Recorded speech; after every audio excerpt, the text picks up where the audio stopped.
Good morning, fish friends.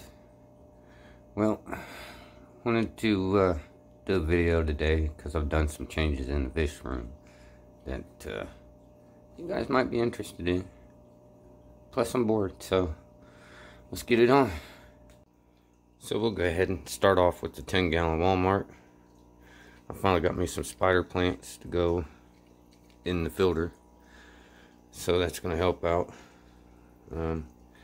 I took the time to get some close-up shots of the fish in each tank last night with the lights off, so I could really highlight them and really show off all their different colors and such, so you can get a really good look at them. At least a little better than normally what you can get in the daytime. Anyhow, so yeah, I'll go ahead and cut that in right here.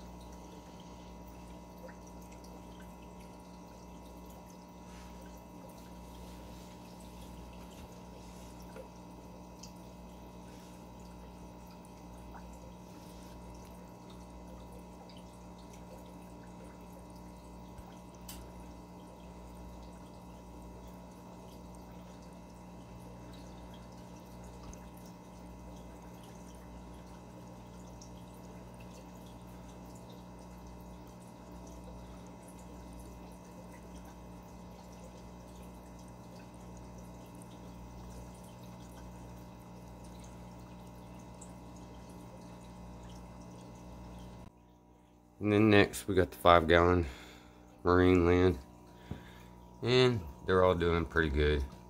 Got a little flower coming out from this plant. I need to get a cleaning crew in here. I can't talk this morning. As you can see, the glass is pretty bad, and I know everybody's like, you know, just take a razor blade, but with all that in there, it's tight fit. And I'm gonna try, maybe I'd like to just keep the tank the way it is, but I made a couple changes in my fish room, which we'll go over here shortly. But first, a close-up of the babies.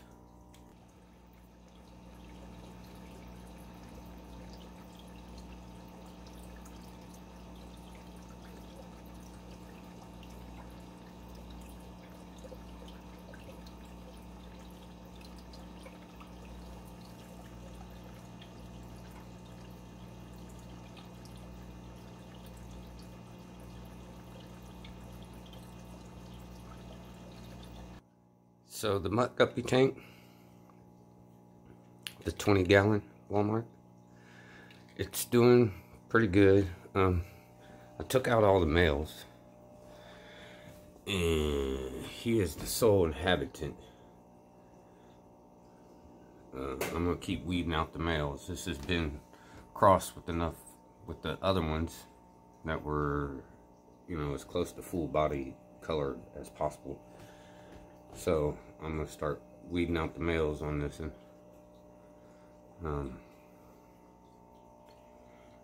go from there. Let's see what happens. I mean, there are somewhere in here, there's loads of babies. Someone just had new ones the other day. See if I can't get them to kind of come out here. They usually run. There's a smaller one. They usually run out when the food starts flying. So yeah, this one also needs to be clean. It's the glass and such. I'm working on it. So anyhow, on a different note, here's a close-up of some of the inhabitants of this tank.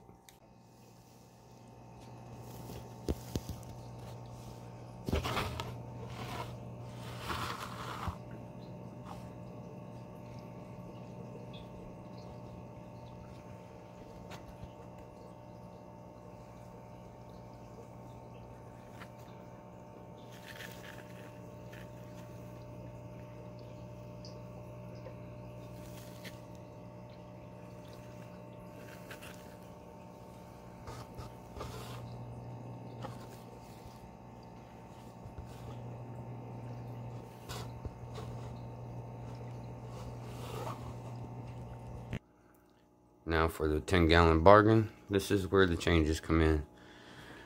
I got tired of losing fish to this parasite or whatever it was that was in this tank. It ended up taking my half black leopard line that I was working on. Now I didn't really get to the babies. That was my fault.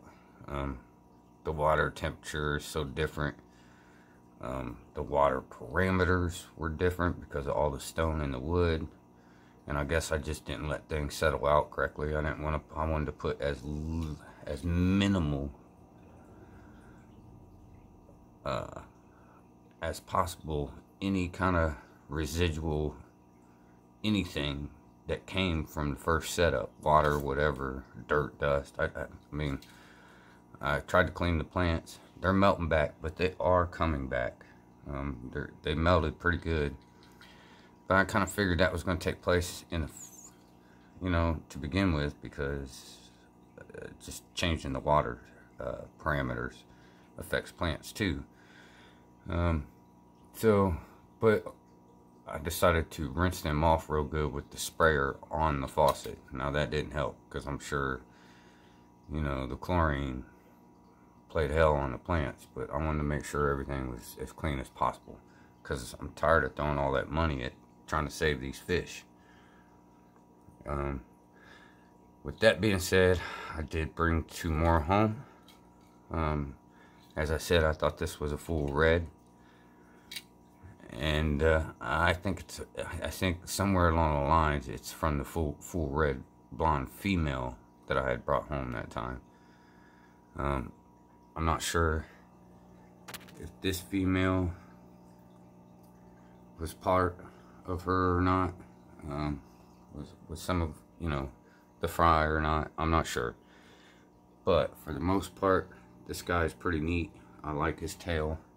The red blondes around here have that tail more like hers, the paddle tail, so to speak. So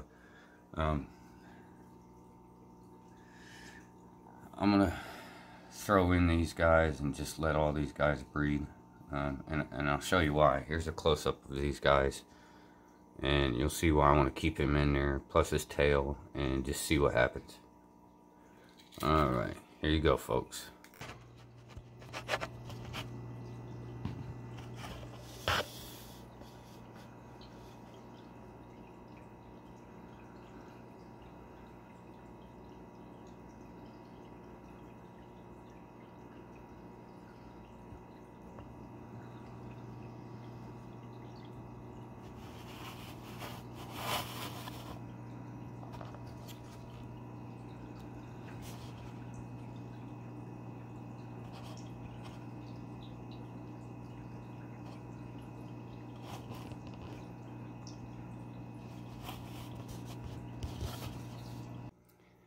And the 5-gallon Walmart Pothos tank. That's right, folks. I just recently learned that I'm on the wrong side of one of those situations, where take the betta fish.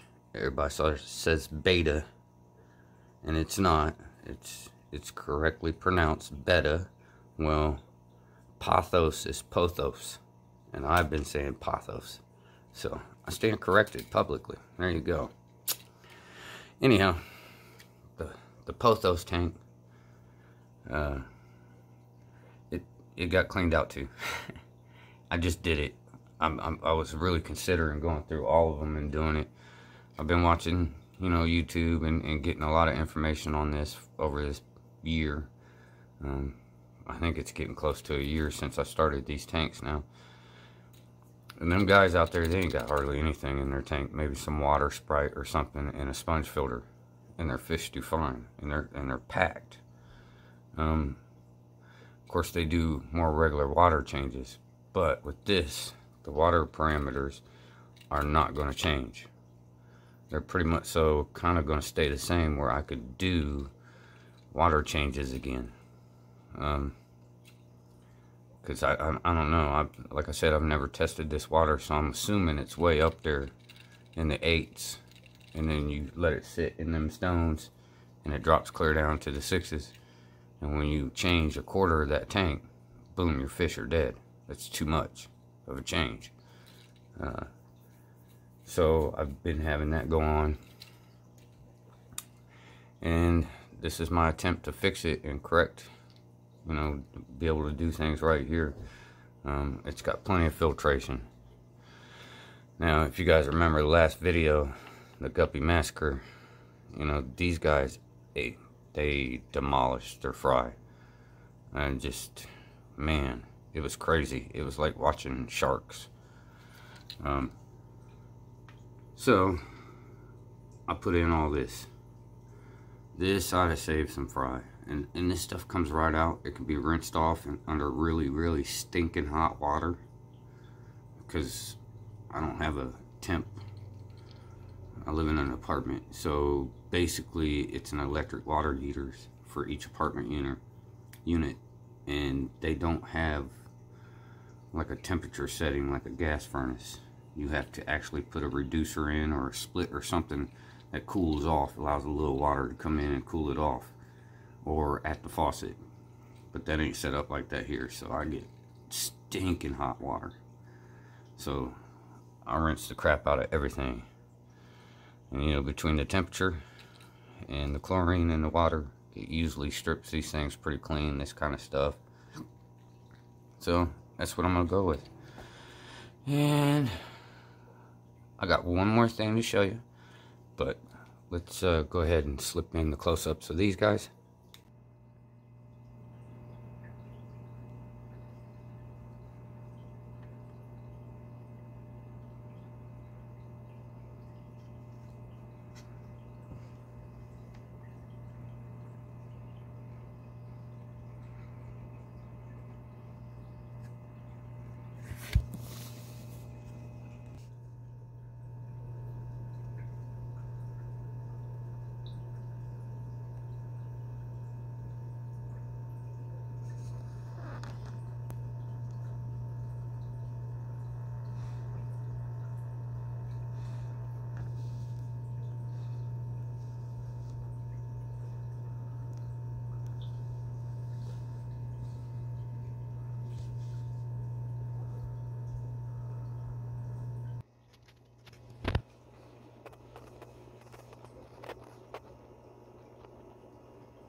Alright, now here's the Red Bond, the full Red Bond guppies. I almost said male. I'm looking at the male while I'm saying this. Male and female. I bought a pair. They're kind of in the quarantine tank. This is my quarantine setup. This is what I start a lot of my stuff in. Seeds and whatnot and whatever when I got my tent, my garden set up, which I do not currently. But I might give us something else to do on the channel. Because of that. We'll get into that. I know what I'm talking about. So, alright, anyway. Yeah. So, these guys are going to go in the 10-gallon bargain tank with the other reds. And, because I don't really like the tail on these guys. So, if I can get this to flip over to, you know, a veil tail or delta tail or, you know, something else, a little bit longer. You know, I think that'd be kick-ass. So, that's what I'm going to try to do. You know, I'm not using this bucket currently, so it works pretty good because I can put some heaters in it. And, let's see. With these two little heaters, let me see if I can get it in here for you folks. There we go. So, I mean, it's not up over 80, but in my experience with all the ick that I have came across, which is minimal, let's face it, it usually comes off. I usually have no problem. If I can get it as close to 80 as possible, I don't usually have to get it up over that. And I've been hearing some of these guys here of late getting this super ick or whatever. It scares me because the tank she came out of at the store, the females all had fin rot. But fin rot could be attributed to just poor water conditions, not necessarily a disease. So I went ahead and grabbed her because she was the only one left. And he was the biggest one of them all. So I want to try to get some size back into these guys. So, yeah, that's where I'm going. Well, folks, thanks for watching. Till next time. Alright, I just want to slip this in here at the end of this part for these guys so you can see them after the water change. They look a little, oops, I didn't want to do that. They look a little better. I wanted to do this. Now that the water's clean. I did do 100% water change. Oops. Boy, that's no easy. I don't know if I can get this to stay kind of out of the way. There you go. That's not too bad. That's as good as it's going to get anyhow. Alright. I did my part.